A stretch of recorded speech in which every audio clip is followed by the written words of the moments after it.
SR7 TV news కి స్వాగతం. అక్రమంగా తరలిస్తున్న టేకు కలప పట్టివేత.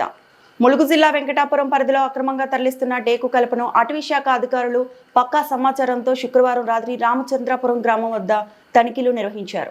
తనిఖీలో భాగంగా ఐసర్ వాహనాన్ని ఆపి ఫారెస్ట్ సిబ్బంది తనిఖీలు చేశారు. అట్టి వాహనంలో 20 టేకు దిమ్మలు దొరికాయి. వాటి విలువ సుమారు 8 లక్షలు ఉంటుందని అంచనా వేశారు.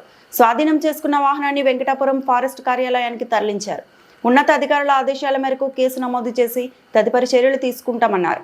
ఈ తనిఖీలో ఫారెస్ట్ సెక్షన్ ఆఫీసర్ వంటకాల Srinivasarao, Venkatapuram section officer Dev beat officer Lakshman, Dev beat camp సిబ్బంది తదితరులు పాల్గొన్నారు. Reporting SR7 TV news, reporter Tursa చంటి.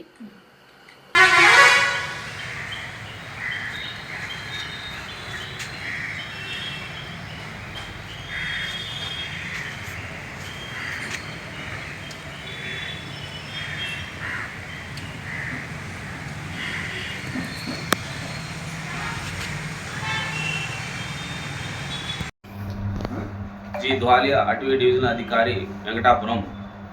ముందుగా మీడియా మిత్రులకు నమస్కారము. ఈ రోజున మాకు ఈ అటవీ మండలంలో అనేక స్మగ్లింగ్ రూట్లు ఉన్నవి.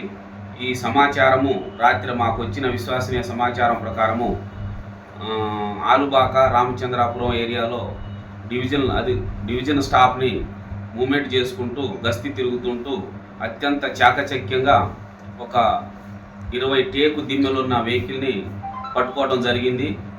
తదుపరి ఈ టింబరు ఛత్తీస్గఢ్ ఏరియా నుంచి వస్తూ ఉంటుంది. దీన్ని మేము ఛేదించడానికి నైట్ పెట్రోలింగ్ వేసి స్టాఫ్ని మూవ్మెంట్ చేసుకుంటూ తిరుగుతున్నాము. ఇంతవరకు కూడా ఎలాంటి వెహికల్ చేజారిపోకుండా మేము కఠినంగా వ్యవహరిస్తున్నాము.